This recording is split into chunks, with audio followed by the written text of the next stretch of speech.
Tinamaan po kami ng kwento ni Manay Juanita, kaya sinundan po namin siya sa kanyang tirahan sa Dasmariñas, Cavite.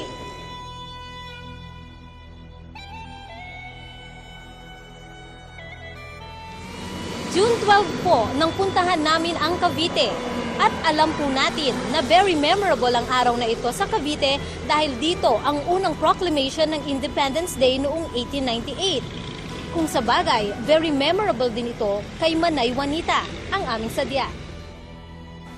Ang impisa, nagsusuka ko. Tapos sumasakit ang ulo ko, nanginginig ako. Hindi ko alam kung anong gagawin ko. Ang ginawa ko, nagpa-check up ako dito sa UMC Hospital dito sa amin. Nung ako ma-check up dyan, ang sabi ng doktor sa akin, may private doctor ako na dito sa waiter ko. Malaki to malaki yan.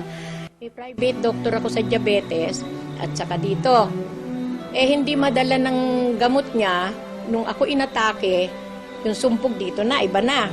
So, dinala ko sa UMC Hospital. Nung ako nandoon na sa UMC, kinunan ako lahat ng doktor na ang sabi ng doktor ito daw nga may diferensya ko, acute na, kailangan operation.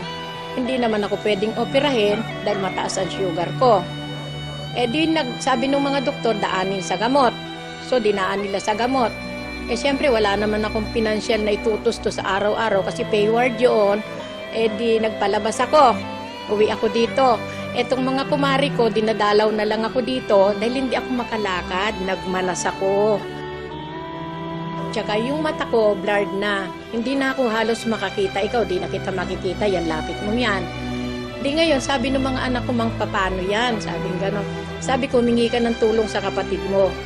Tinawagan yung kapatid at ang sabi, ibalik ako sa ospital. Ayaw ko dahil sayang ang pera nga. Hanggang sa nung inatake ko early in the morning, mga 4 o'clock in the morning, yung madaling araw, tinakbo rin uli ako sa UMC. Pagdating ko doon, hindi ko alam, madilaw na pala ako. All over ng body ko, dilaw na dilaw na. Para sabi ng doktora, nanay, ano nangyari sa'yo? Ba't nanilaw ka? Kagagaling mo lang dito.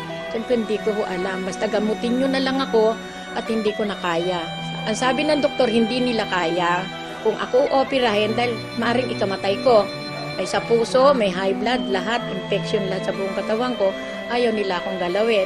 Madalit salita, nung ako nandoon na, ganun, hindi pa nila ako pinapasukan ng tubo dahil natatakot din yung doktor private kasi rin natatakot siya na baka ikamatay ko. Di pinalipas ang mga 2 or 3 days siguro noon. Bago ako ginamitan ng endoscopy, nagpullaps ako.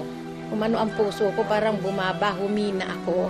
Yung nagbabantay sa akin, ang andya mister ko yan. Siya ang nagbabantay sa akin. Nung nakita niya kung iba ang pakiramdam ko, at masama na din ang hinawakan ko yung kamay niya. Ginanong ko, wag mo na akong iwan, hindi ko na kaya. Sabi ko, mamamatay na ako. Yun ang sabi ko. Talagang ibang-iba na, para na akong kandilang natutunaw, na wala na ako sa sarili ko na. Solamente ang nasa isip ko yun na lang, wag mo na akong iwanan. Grabe ka nagkasakit yan. Kung saan hospital tinadala yan.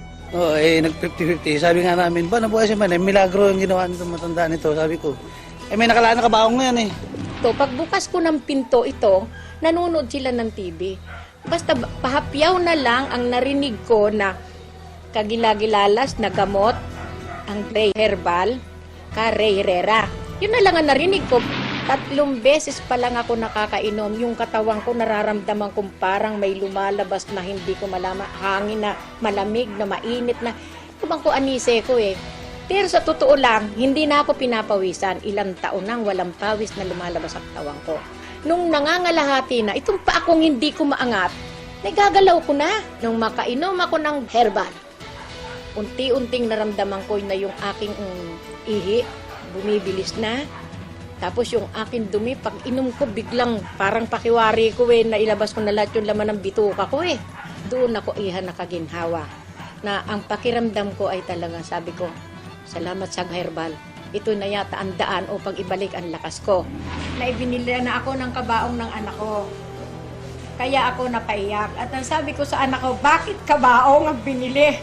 Hindi na lang gamot para sa akin. Hindi ko pa natutuklasan ang herbal na yan. Kaya ang nangyari nung matuklasan ko yan, sinabi ko sa anak ko na iripan ang pinagbilihan, ang ibinili ng kabaong. at ibili na lang ng herbal na siyang nagpagaling sa akin. Minabuti ko po sapagkat kung pupunta pa kayo sa main office, napakalayo. Kaya naglagay po kami yung pong cell number na nakalathala sa ilalim ng screen na ito.